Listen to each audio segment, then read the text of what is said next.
دیارە سەرێ چەندێژی بۆی گۆتە بێشکردن بەڕێز هەرێم کەماڵ ئاغا ژ دهۆکێ دەتگەلمەدابت.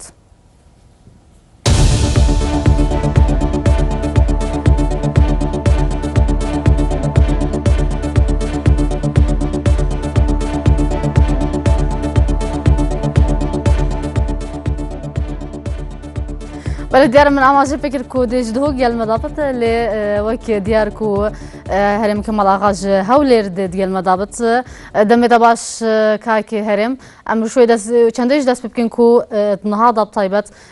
ضروریات و گرینگیا کنگره آن توی کردستانه کنه که البروکسل پایتخت کوته ساس کردن گرینگیا و ضرورت آوی کنگره در روشن هذا چیه؟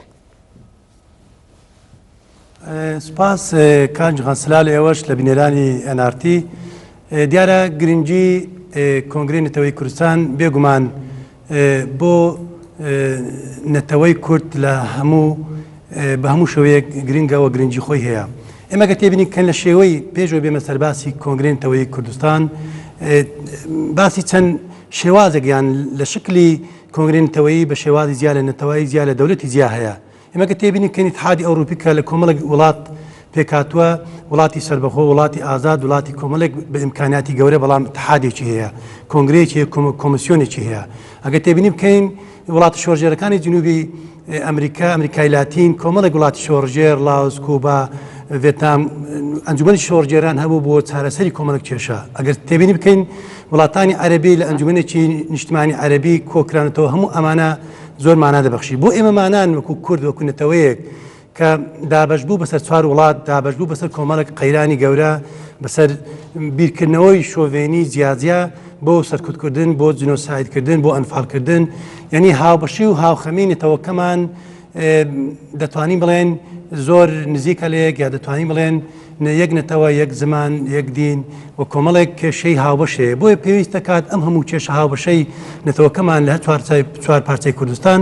شوێنەکەوی بۆ چالاکی نەتەوەیی ڕێکخراوەکەوی بۆ چالاکی نەتەوەیی من پێم وایە و باشترین شت کە ئەمڕۆ لە چوارچەوەی کۆنگرەی نەتەوەی کوردستان کۆکراوەتەوە کارێکی باشە دەتوانین ئەمە بە چەند شێوازێک وەسی بکەین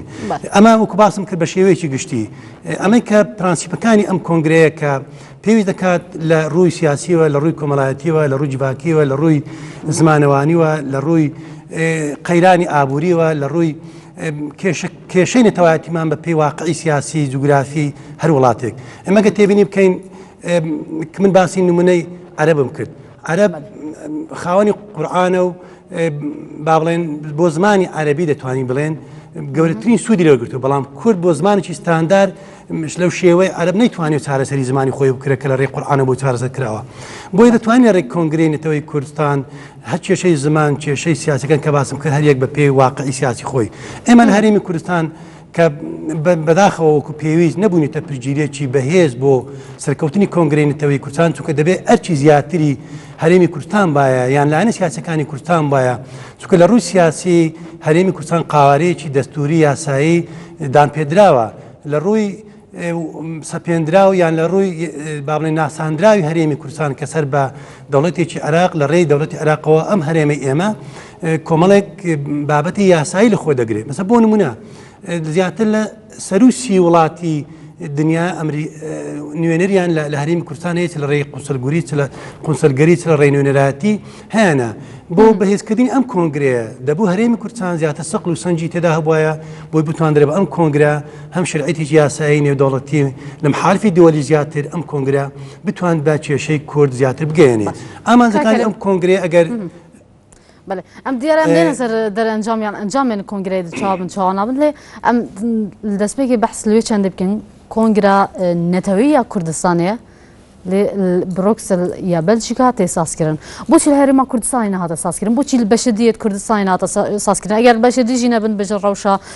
او لهین هندا باشه الهرم کردستانی دا یا حاضر نبی یا آماده نبی اوی کنگره او کنگره الهرم کردستانی بیت تأسیس کردن ئەمە جێگەی پرسیارێکی تەندروستە پرسیارێکە جێگەی کۆمەڵێک پرسیارێ بۆ گەلەکان ئەگەر هیچ زیاتر ڕۆنکەن بۆ هەرێمی بۆچی بەڵێ من پێم وایە دەگەڕێتەوە بۆ ڕێگنەکەوتنی لایەنە سیاسیەکان لە باشوور لەسەر چۆنیتوی میکانزمی کۆنگرەکە چونکە ئەگەر تێبینی بکەین یان پرسیارەکە ڕوونتریش بکەینەوە ئێمە لە ڕابردوو لە نزیک 2 ساڵی ڕابردوو لێژنەیەکی باڵا لە هەموو لایەنە سیاسیەکان لە هەرێمی کوردستان پێکەنرا بۆی کۆنگرەی نەتەوەی کوردستان زیاتر لایەنی سیاسی بەخۆ بگرێ زیاتر لایەنی یان بەهێزتر بکرێ ئەگەر تێبینی بکەین کۆنگرەی نەتەوەیان پێشتر لە چەند ساڵی ڕابردوو لە چەند ساڵی تەمەنی ڕابردوو دەتوانین بڵێن لایەنێکی سیاسی وڵاتیش با بڵێن لە باکوور دەتوانین بڵێن تا ڕادەیە کۆنتترۆلی تەواوی کراوە بەڵام ئەم لێژنە باڵایی لە هەرێمی کوردستان کەوا پێکات و کاری باشان کرد دەتوانین بڵێن کۆمەڵێک لێژان کۆمەڵێک کۆمیسیۆنی باش پێکێنرا لە ڕۆی بۆ کاروباری ژنا بۆ کاروباری جیواکی بۆ کاروباری سیاسی بۆ کاروباری ئابووری بۆ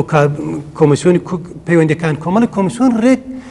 ینی باش پێکێنران بەڵام جێگەی داخە ئەم دواخستنە و لە ئەمەش دەتوانین بڵێم هۆکارەکانی پێم وایە نەگەیشتنە سەر ئەوەی چۆنێتی شکل و شێوازی میکانزمی هەڵبژاردننی سەرۆک بۆ کۆنگرەی نیشتیمانی نەتەوەی کوردستان یان شکل و شێوازەکە ئایا هاوسەرۆک و یان هاوسەرۆک نەبێ یان نسبەی بەشداربوانی کۆنگرا وردە کاری تر تێدا هەبوو کە من ئەندامی ئەو لێژنەیە نەبووم بەڵام ئەوەی کە زانیاری هەیە دەتوانین بڵێن ئەم هۆکارانەش بوون بڵێن ڕاستێک هەیە کە ئەمیش دەتوانین زیاتر ئاماژە پێ بدەن ئەمیش کاریگەری سیاسەتی هەرێمایەتی تا ئێستا زاڵ بۆ نەمانتوانیوە هەمومان لایەنە سیاسەکان بە باشتر کێشەی نەتەوەکەمان لە چوارچەوەی کۆنگرەیەکی نەتەوەیی کوردستان ڕێک بخەین کە بتوانین کاری ڕێکخراویان ڕێکخراوەی ساڵاتی ڕێکخراوەی نەتەویمان لێوێن دەرێ تاوتۆ بکەین لێوێن دەرێ بتوانین بۆ زیاتر دەستە بەرکردنی مافنەتەوایەتی و نیشتمانیەکانمان. سەر بەشداریە ئالیان وەک دیار و پڕانی ئالیان هەر چار پارچەن هەرێما کوردستان ینی کوردستانی و هەرێما کوردستانی تایبەت هاتنە گازیکردن بۆ ناو کۆنگرەی هەمان شێوە دە راپۆرتن خۆشی پێشکەش بکەن لێ گشت ئالی هەرێما کوردستانی نەچوینە یان بەشدار نەبینە ئەوە بۆچی بەدگەڕێت بۆچی هەمی ئالیەت هەرێما کوردستانی بەشدار نەبینێت ناوەوەی کۆنگرەیدا جاوا باشترە لە خۆیان بپرسێ بۆ بەشدار بوون بەشێک لە لایەنە سیاسەکان من ئاماژەم بەسەند خاڵێکدا لە ڕابردوو کە لێژنەی باڵا بۆ کۆنگرەی نەتەوەیی کوردستان لە باشوور ئەم لێژنە دەست بەکار بوو بۆ ماوەیە کاری باشان کرد چەندین کۆمیسیۆن پێکێنرا بەڵام بەداخەوە وەکو باسم کرد کە ئەم کۆمیسیۆنانە دوابڕیاری کۆتایی بۆ بەستنی کۆنگرەی کە دەبای ئەمە ئێستا لە بەکسۆل دەبەسترێت لە کوردستان بەسترابان نەبەسترا یان ڕێک نەکەوتن ئەم ئاریشان هەبوون بەڵام ئەوەی کە لایەنەکە وەکوی چێتی نیشتیمانی کوردستان کە ئێستا بەشداری کردووە لەم ئەوەی لەم باڵین کۆنگرەی ئەمڕۆ کە دەستی پێ کردووە بەڵام وەکو تۆ باسیێن لایەنێکی تر سیاسی کە بەشداری نەکردووە پێم وایە ئەمە لە خۆیان پرسیین باشترە. باشە سەر هەرچەند سەر کۆنگرێ ئەم زیاتر سەروێ چەندە باڵم و ئەف کۆنگرە بەشداریە ئالیان چما گشت حزبان بتنێ ئەس باوەرم ئێک شوانە حزبا کۆمەڵ ینی کەسی ئێکەمی بەشدار بوو چما کەسێن ئێکەم بەشدار نابن وان جۆرە کۆنگرادا ئایا ئەگەر کەسێن ئێکەم بەشدار بن ناوان جۆرە کۆنگرادا سەرکەتن باشتر نابە یان ئەنجامێن کۆنگرەیە باشتر و زیاتر نابن بێگومان پرسیارێک لە جێگەی خۆیەتی یەکەمی لایەنە سیاسەکان بەشداربوون یەکەمی لایەنە سیاسەکان لە کۆنگرەیەکی وا گرنگ بۆ تاوتۆکردنی ڕەوشی و ڕێخستنەوەی ناماڵی کوردی کە مەچاڵەچێکی ڕێکخراوەیی نەتەوەیی کارێکی ئێزگار گرنگە من نمونەم بە هەموو وڵاتانی دنیاش کرد مەسەن بۆ نمونە اتحادیە ئەوروپی کە یەکێتیەکی ئەوروپی پێکێنراوە بۆ تاوتۆکردنی کۆمەڵێک کێشە کە وڵاتی زۆر بەهێز و خاوەن سیادە و خاوەن کۆمەڵێک شتی یاساین ئێمە کە نەتەوەکەمان تا ئێستا وڵاتێکی سەربەخۆینە یان دەتوانین بڵێن تا ئێستا قاوەرەیەکی سیاسی سەربەخۆمان نییە لە 4 پارچە دابەشکراوین من پێم وایە بۆ گرنگی پێدان بۆ ئایندەیەکی باشتر بۆ ڕەوشی نەتەوەکەمان پێویست بوو کە هەموو لایەنە سیاسەکان بە کەسی یەکەم بەشداری تێدا کرد بایە پێم وایە هەم بۆ کۆنگرەکە سەرکەوتنی باشتر بوو هەم بۆ ڕەوشی نەتەوەکەمان چونکە ئێستا و ئایندەی هەرێمی کوردستان یان ئایندەی کورد لە هەر چوار پارچەی کوردستان توان بڵێن بە ئایندەیەکی ڕووناکتر ڕەوشنتر ئێستا لە گوزەر دەکات بۆیە خۆ ئامادەکردن کاکەرێم ئەم هین وەکی ئەندام سەر کرداتی یەکەتی ئەم سەر ئێکەتی باڵن ئێکەتی شاندا بلند یا خۆ شاندیە مثلەن ئەگەر ئەم بێژن کەسێ یەکەمی ئێکەتی بەشدار نەبێ سکرتێرن یەکەتی نیشتیمانی کوردستان بەشدار دەبن بۆچی ئەو بەشدار نابن کەسێن دووەم نینن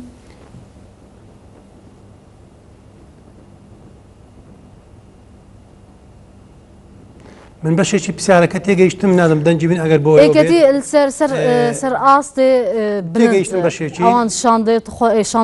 شاندینەیان جێگرێت سکرتێری گشتی یەکەتی نیشتیمانی کوردستان بەشدار نابن بۆ بەشدار نابن ئەگەر بەشدار بەشدار بەڵێ هەواڵێکی ئەندامی سەرکردایەتی یەکێتی نیشتیمانی کوردستان بەشداری کردووە و لەگەر شاندێک کە لە نوێنەراتی ئێمە لە دەرەوە نوێنەراتیەکێتی لە دەرەوە چەند هەواڵێک بەشدارن منیش لەگەڵ ئەوم کە لەسەر ئاستی باڵاتر وەکو جێگری سکرتێری گشتی یان دەستەی کاژێڕی ئەوە لە کۆنگرێنەوەی کوردستان بەشداری کردوایە بەڵام هۆکاری بەشداری نەکردیان ئایا هۆکاری با بڵێن سەرقالیان بووە بە هۆکارێک بە من ئەوم ئاگام لێنە بەڵام کوتوگوتنی من لەگەر ئەوە بووم کە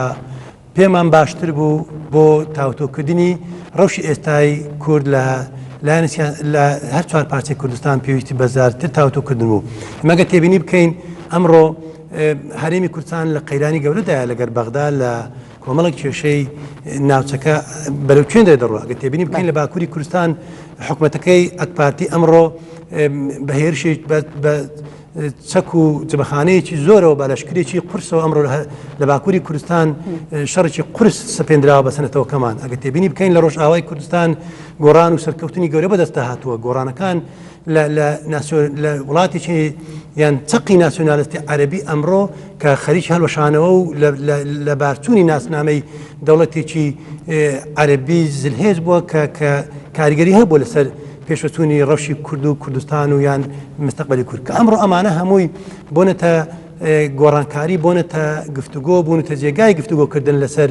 ئەم بابەتە گرنگانە لە باکوور لە ڕۆژئاوا لە تەواوی ئەو شوێنانەی با بڵێن قەیرانەکان گەرمن بۆیە پێویستی من پێم وایە پێویست دەکات ئەم کۆنگرەیە لەسەر ئاتی باڵاتر پێویستی دەکرد بەشداری تێدا هەبوایە و گرنجیش پێ بدرابە بۆی بتواندرابە لایانی کەم ئەم کۆنگرەی مناڵین کۆنگرێکە بڕیارێکی وەکو حەسای سەحری بڕیارێک دەدا لەسەر هەموو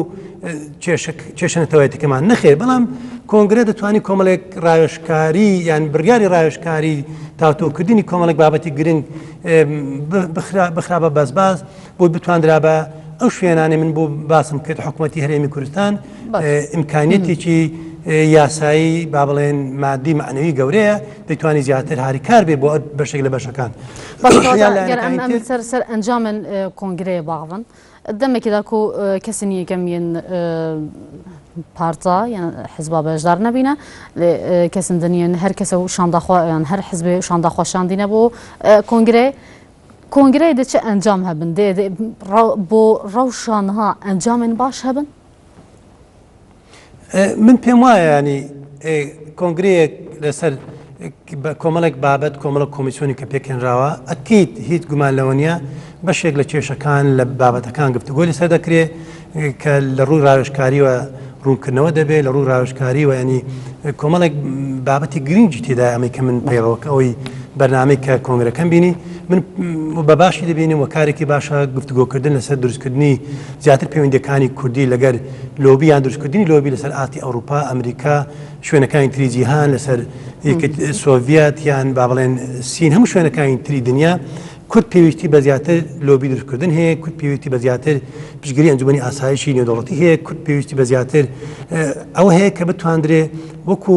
ئەم هەڵوەشانەوەی یان ئەم ڕێککەوتنەی کە لە ڕێککەوتنەکەی ساڵی 1970 ساکیش بێگۆ کراوە بۆ دابشبوونی کوردستان ئەمڕۆ ڕۆژهەڵاتی ناوەڕاست جوگرافیای ڕۆژهەڵاتی ناوەڕاست لە گۆڕانکاری و ئەم ستەمکارێک لە ڕابرد و سەپێنراوە خەریکە ڕۆژانەوەیە بۆی پێم وایە ینی ئەمە لایەنی کەم دەتوانێت کۆمەڵێک بابەتی گرنگ و خەڵکی پسپۆر لەلایەنەکان دۆستی کورد لە وڵاتانی ئەوروپی ئەمریکی شوێنێکانی تر بەشداریان تێدا کردووە من پێم وایە دەبێتە ڕاوشکاریی باش کاری باش وادارین لە داهاتوو کۆنگرێ نەرینە هەواش بۆ ئەنجامێن کۆنگرەی یا باشە یا باشە نەرینە هەوا دێ ئەف کۆنگرە بتە ڕێخۆشکارێک بۆ سازکردن کۆنگران نەتەوەیی یا کوردیک و پێشی دەمێن بەهۆریدا بەحث لە هاتکردن لێ نهادا وەک دیار هاتیە بێدەنگردن یان تقریبا هاتیەش بیرکردن بەحث کێم لە کۆنگران نەتەوەیی یا کوردی تێکردن دێ ئەف کۆنگرە بتە ڕێکێک یان ڕێخۆشکارێک بۆ سازکردن کۆنگران نەتەوەیی یا کوردی ئەمە خۆی کۆنگرەی نەتەوەیی کوردستانە بەڵام بەشداربوونی هەموو لایەنە سیاسەکان یان ئەم بابەشتر با بڵێن ئەم لێژنەی باڵای کە لە هەرێمی کوردستان دەست بەکار بوون بۆ بتواندرێ کۆنگرەی نەتەوەیی کوردستان تعبیر بێت لە هەموو ڕەنگ و لایەنە سیاسەکان و هەر چوار پارچەی کوردستان نەکرد چوار پارچە بەڵکو ئەرمێنیا شوێنەکانی تر کە کوردی تێدایە لە ئازەربایجان شوێنەکانی تر نوێنەری هەموو لایەنەکانی تێدا باە نەک لایەنێک وا تێبگە کە لایەنێکی سیاسی مەسە بۆ نمونە کەجەکە دەتوانین بڵێن ئەم بەشداربوونی پەکەکە زیاتریان بەڵێن کەجەکە بە شێوەیەکی گشتی ڕنگدانەوەی یان زیاتر دەتوانین بڵێم کاریگەری هەیە لەسەر یان بەشداریی بە قەبارەیەکی گەورە تێدا بەشداری کردووە بۆیە لەوانێت تێبینی هەبێ لەسەر بەشداریکردنی نوێنەرایەتی ژمارەی نوێنەرایەتی بەشداریکردنی چۆنێتی میکانزمی هەڵبژارنی سەرۆک یان بە شێوەیەکی گشتی کۆمەڵێک پرسێکە لەوانەیە تێبینی تێدا هەبێ یان باسکرابی لە ڕابردوو ئەمەی کە لە ڕابردوو باسم کرد هەوڵ بدرێ ئەم کێشانەی کە هەبوون ئەمڕۆکە بە تایبەتی مەسەڵەن پێویست دەکات کوردستان یان کورد یان ناوچەکە بە شێوەیەکی گشتی گۆڕانکاری گەورە بەخۆوە دەبینی وەکو باسم کرد دوو وڵاتی گەورە کە لە ڕابردوو کورد لە سەردەستی ئەم دوو وڵاتە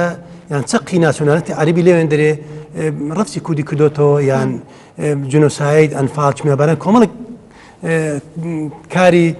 دش بە مرۆڤایەتی کرا بەرامبەر تەکەمان ئەمڕۆ ئەم ناسنامەی دەوڵەتیان لەدەست داوە من پێم وایە قۆناغی داهاتوو قۆناغی بەهاری کوردیە و پێم وایە بۆ ئەمە پێویست دەکات وا دەبینم پێویست دەکات کە کۆنگرێ نەتەوەیی کوردستان لە داهاتوو بە حەزمێکی باشتر و ئەم لێژنانەی کە لە ڕابردوو لە هەرێمی کوردستان پێکەنرا لە کوردستانی باشوور بتواندرێ ئەمانە ئەکتیو بکرێنەوە دەست بەکار بنەوە لۆی لە ئەم کۆنگرەی کە ئەمڕۆ کارێکی باشە وکو باسم کرد لە پاردەمین کۆنگرەیە دەبەسترێ لە ڕابردوو کاری باشان کردووە جێگەی دەستخۆشیە هیوای سەرکەوتنیان بۆ دەخوازنکەوەی ئێستاش دەبەسترێ سێ ڕۆژتر بەردەوام دەبێت بەڵام بۆ داهاتوو بتواندرێ ئەم کۆنگرەیە هەموو لایەنەکانی تریش کە بەشداری نەکردووە تێدا بەشداری بکەن و بتواندرێ میکانزمێک بۆ زیاتر ڕێخستنەوەی نۆماڵی کوردی زیاتر بۆ چاڵاچی نەتەوەیمان تێدا دەستەبەت بکرێ و لە هەموو لایەنەکان وەکو باسم کرد لە ڕووی زمانەوانیوە لە ڕووی سیاسیوە لە ڕووی ئابووریوە لە هەموو بابەتێکەوە بە تایبەتی لە ڕووی سیاسیوە استراتیژێکی تەندروست دیاری بکرێ بۆی ئایندێتەوەکەمان لەم گۆڕەکارەکانی ڕۆژهاتی ناوەڕاست دەستەبەرێکی باش بکرێ بەڵێ گەلێک سپاس بۆ هەرێم کەمەڵاغا ئەندەمێ سەرکرداتیەکی